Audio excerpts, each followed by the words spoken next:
नमस्कार मित्रांनो, आजच्या व्हिडिओमध्ये आपण पवित्र पोर्टलवर चालू असलेल्या शिक्षक भरतीच्या संदर्भाने एक अपडेट आलेली आहे आणि त्याचप्रमाणे अशा एक दोन ज्या अपडेट आहे ते आजच्या व्हिडिओमध्ये आपण पाहणार आहोत। त्यातील पहिली अपडेट जी आहे ती इलेक्शन कमिशन ऑफ इंडिया यांच्याकडून एक प्रेस नोट जारी करण्यात आलेली आहे आणि त्या प्रेस नोटचा आधार घेऊन पवित्र पोर्टलवरती न्यूज बुलेटिनमध्ये एक प्रसिद्धीपत्रक प्रसिद्ध करण्यात आलेलं आहे। आता या इलेक्शन कमिशनमध्ये जे काही इलेक्शनचं शेड्यूल होतं फिक्स करण्यात आलेलं होतं तर ते पुन्हा रिशेड्यूल करण्यात आलेलं आहे आणि त्या संदर्भात ही प्रेस नोट आहे। या प्रेस नोट मधीलच मुद्दे जे पवित्र पोर्टलवरती प्रेस नोट आहे त्यामध्ये ॲड करण्यात आलेले आहे। तर ती प्रेस नोट काय आहे ते आपण पाहूया।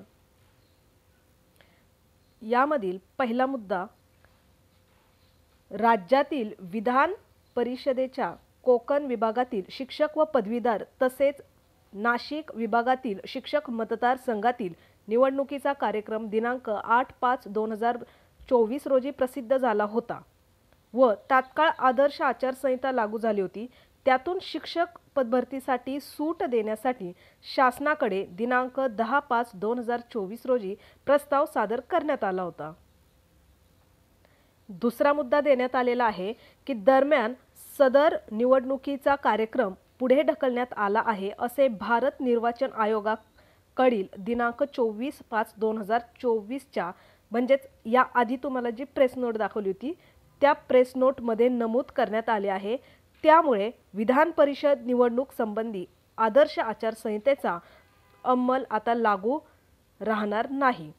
त्यानंतर तिसरा मुद्दा आहे, यामुळे शिक्षक नियुक्ती संदर्भातील यापूर्वी दिलेल्या सूचनांप्रमाणे तातडीची कार्यवाही सुरू करण्याच्या सूचना सर्व शिक्षणाधिकारी व अन्य स्थानिक स्वराज्य संस्थांना देण्यात आल्या आहेत। म्हणजे यापूर्वीच्या म्हणजे कोणत्या, तर ज्या ठिकाणी निवडणूक इलेक्शन पूर्ण झालेलं आहे तर त्यांना त्या शिक्षकांना त्या एरियातल्या शिक्षकांना नियुक्ती देण्यासंदर्भित त्या सूचना शिक्षणाधिकारी व अन्य स्थानिक स्वराज्य संस्थांना देण्यात आल्या आहेत। या संदर्भात सर्व शिक्षणाधिकारी यांना स्प्रेडशीटद्वारे म्हणजेच गुगल शीट माहिती संकलित करण्याच्या सूचना देण्यात आल्या असून यांचा आढावा 1 आठवड्यात आयुक्त स्तरावरून घेतला जाणार आहे। यानंतर पुढचा चौथा मुद्दा आहे की शिक्षक भरती गतीने व्हावी या दृष्टीने वेळोवेळी आढावा घेण्यात येत असून या संदर्भात राज्य स्तरावरून दिनांक 10/5/2024 रोजी सर्व शिक्षणाधिकारी यांची आढावा बैठक घेण्यात आली होती। यामध्ये काही जिल्ह्यांनी त्यांच्याकडील जिल्हाअंतर्गत बदली प्रक्रियेबाबत अडचणी उपस्थित केल्या होत्या। त्या सोडवण्यासाठी शासनाकडे अडचणींबाबत करावयाच्या संभाव्य उपाययोजनांचा प्रस्ताव पाठवण्यात येत आहे। कारण शिक्षकांची जी काही जिल्हा बदली आहे ती होणं जास्त गरजेचं आहे, कारण त्यानंतर नवनियुक्त शिक्षकांना त्या ठिकाणी कोणता बिंदू, कारण तो कोणत्या कॅटेगरीचा शिक्षक आहे आणि त्याला कुठे बदली हवी आहे, कारण पुढे जाऊन तर शिक्षकांच्या बदल्या बंद होणार। मग ह्या शिक्षकांना कुठे बदली हवी आहे तर त्या ठिकाणची जागा रिक्त होऊन त्या शिक्षकाला ज्या ठिकाणी बदली करून घ्यायची आहे त्या ठिकाणी त्या बिंदूवरती त्या व्यक्तीची निवड होणार। म्हणजे कोणत्या कॅटेगरीचा शिक्षक आहे हे सुद्धा त्या ठिकाणी महत्त्वाचं आहे। म्हणून ज्या बदल्या आहे बदली प्रक्रिया ती होणं जास्त गरजेचं आहे आणि त्यामध्ये येणाऱ्या अडचणी त्यावरती हा प्रस्ताव बैठकीमध्ये मांडण्यात आलेला आहे। त्यानंतर पुढचा मुद्दा आहे, संपूर्ण भरती प्रक्रिया पूर्ण करण्याच्या दृष्टीने शासन प्रशासन स्तरावरून अनेक अंतर्गत प्रक्रिया सुरू आहेत। याबाबत ठळक निष्पत्ती घडेल त्याप्रमाणे बुलेटिन निर्गमित केले जात आहे। जे काही त्यांच्या बैठका होतील त्यावेळेस जे डिसिजन घेतले जातील ते न्यूज बुलेटिनच्या माध्यमातून विद्यार्थ्यांपर्यंत पोहोचेल असं सरळ सांगितलेलं आहे। अभियोग्यताधारकांमध्ये पुन्हा हे जे शेवटचे 1-2 मुद्दे असतात ते प्रत्येक प्रेस नोटच्या अंतर्गत समाविष्ट करण्यात येतात। अभियोग्यताधारकांमध्ये संभ्रम अथवा निराशा निर्माण होईल असे काल्पनिक वेगवेगळे मुद्दे काही मंडळी रोज उपस्थित करीत असल्याचे निदर्शनास येत आहे। भरती प्रक्रिया न्याय व कोणत्याही खोडसाळपणा याला थारा न देता पूर्ण करण्यात येत आहे। त्यामुळे संभ्रम अथवा निराशा पसरणाऱ्या प्रवृत्तीपासून सावध राहावे। ज्यावेळी महत्त्वाच्या घटना घडतील त्यावेळी न्यूज बुलेटिनमध्ये याची इन्फॉर्मेशन येईल असा यामध्ये उल्लेख करण्यात आलेला आहे आणि प्रत्येक वेळेसच्या प्रेस नोटमध्ये खालचे शेवटचे 2 मुद्दे हे समाविष्ट करण्यात येतात। यामध्ये बघा की विधान परिषदेच्या ज्या काही निवडणुका आयोगाने पुढे ढकललेल्या आहेत, त्यामुळे आता विधान परिषदेची जी आचारसंहिता आहे ती लागू राहणार नाही. त्यामुळे काय होणार, यापूर्वी ज्या उमेदवारांना आदेश देण्यात आलेले आहे की मतदानाची प्रक्रिया पूर्ण झालेली आहे, त्या जिल्ह्यातील उमेदवारांना नियुक्ती देण्याची प्रक्रिया ही तातडीने पूर्ण करावी, अशा स्प्रेडशीटमध्ये इन्फॉर्मेशन देऊन, म्हणजेच गुगलवरती तो फॉर्म देऊन याबाबत शुक्रवारी संबंधित जिल्ह्यांना सविस्तर आढावा देण्यात येईल असं सांगण्यात आलेलं आहे. आता हे कुणी सांगितलं तर सूरज मांढरे साहेब आहे, जे शिक्षण आयुक्त कार्यालय आहे. ही जी इन्फॉर्मेशन असते जी ऑथेंटिक पर्सनकडनं आलेली असते, त्यामुळे तीच इन्फॉर्मेशन आपण ऑथेंटिक मानत असतो. आता हे असं का घडलं की म्हणजे ह्या गोष्टी कॅन्सल का करण्यात आल्या, तर या ठिकाणी बघा, जे शिक्षक नियुक्ती तातडीने पूर्ण करा हे सांगण्यात आलेलं आहे. त्याच्या खाली देण्यात आलेलं जे आपण मगाशी न्यूज वाचलेली ती आहे की या ठिकाणी निर्णय घेतला की पुढे ढकलण्यात आलेला आहे. सूरज मांढरे साहेबांनी हे सांगितलेलं आहे.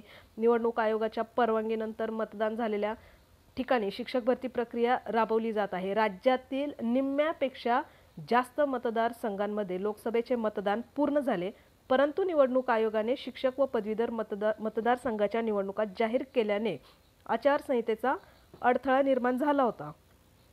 तसेच मे महिन्याच्या सुट्टीत बाहेर जाणारे शिक्षक व कर्मचारी मतदानापासून वंचित राहणार आहे.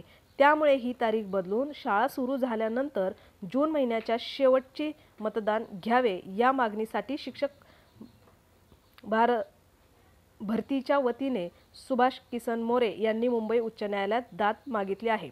म्हणजे यावर एक पिटिशन दाखल झालेलं आहे की आता ह्या वेळेस प्रत्येक शिक्षक मे महिन्यात सुट्टीवरती जातात, कारण मे महिना सुट्टीचा महिना असतो मुलांसाठी आणि अकॅडमिक इयर चालू होतं 15 जून असं आपण पकडतो. त्यानंतर ह्या शेवटच्या आठवड्यात मतदान घ्यावं असं या ठिकाणी सांगण्यात आलेलं आहे. आणि म्हणून निवडणूक आयोगाने अनिश्चित कालावधीसाठी निवडणूक पुढे ढकलण्याचा निर्णय घेतला आहे. त्यामुळे आचारसंहितेचा अडथळा दूर झाला असून यापूर्वी देण्यात आलेल्या आदेशानुसार ज्या ठिकाणी मतदान प्रक्रिया पूर्ण झाली त्या उमेदवारांना निवड प्रक्रिया किंवा पुढची प्रक्रिया ही त्यांची चालू ठेवण्यात येईल. अशा प्रकारे इलेक्शन कमिशनकडनं आलेल्या प्रेस नोट नंतर महाराष्ट्र राज्य परीक्षा परिषदेने देखील पवित्र पोर्टलच्या प्रेस नोटमध्ये शिक्षक पदभरतीबाबत हे प्रसिद्धीपत्रक प्रसिद्ध करण्यात आलेलं आहे. पवित्र पोर्टलवरती जेव्हा शिक्षक भरतीची मेरिट लिस्ट लावण्यात आली होती, जी विदाऊट इंटरव्ह्यू म्हणजे एकाच एक उमेदवार अशा प्रकारे लावण्यात आली, तेव्हा 11,000 शिक्षकांचं सिलेक्शन या ठिकाणी झालं होतं. परंतु त्यानंतर या 11,000 शिक्षकांच्या सिलेक्शन नंतर 4,000 शिक्षकांना नियुक्तीपत्रापर्यंतची प्रोसिजर कंप्लीट झाली आणि शिक्षक भरती या ठिकाणी अडकली, जी आदर्श आचारसंहिता असेल त्यामध्ये. यामध्ये जवळजवळ 7,000 शिक्षकांची प्रोसिजर अजून बाकी आहे. आता या 7,000 शिक्षकांपैकी ज्या विभागातील इलेक्शन हे कंप्लीट झालेलं आहे त्या विभागातील शिक्षकांची पुढची प्रक्रिया ही चालू राहील आणि ज्यांची बाकी आहे त्यांची पुन्हा ही भरती या ठिकाणी थोड्याफार विद्यार्थ्यांची पुन्हा मागे राहील आणि त्या ठिकाणचं इलेक्शन कंप्लीट झाल्यानंतर या विद्यार्थ्यांचं सिलेक्शन म्हणजेच लास्ट प्रोसिजरपर्यंत प्रक्रिया जाईल. म्हणजे 11,000 पैकी 4,000 विद्यार्थी किंवा शिक्षक कामावर रुजू झालेले आहे. त्यापैकी 7,000ची प्रोसिजर चालू आहे. त्यापैकी ज्या एरियातली आता इलेक्शन पूर्ण आहे त्यांची प्रोसिजर सुरू राहील आणि ज्यांचे इलेक्शन प्रक्रिया बाकी आहे त्या ठिकाणच्या विद्यार्थ्यांची प्रोसिजर इलेक्शन झाल्याच्या नंतर सुरू होईल. अशा प्रकारच्या महत्त्वाच्या अपडेटसोबत आजचा व्हिडिओ या ठिकाणी थांबवूया.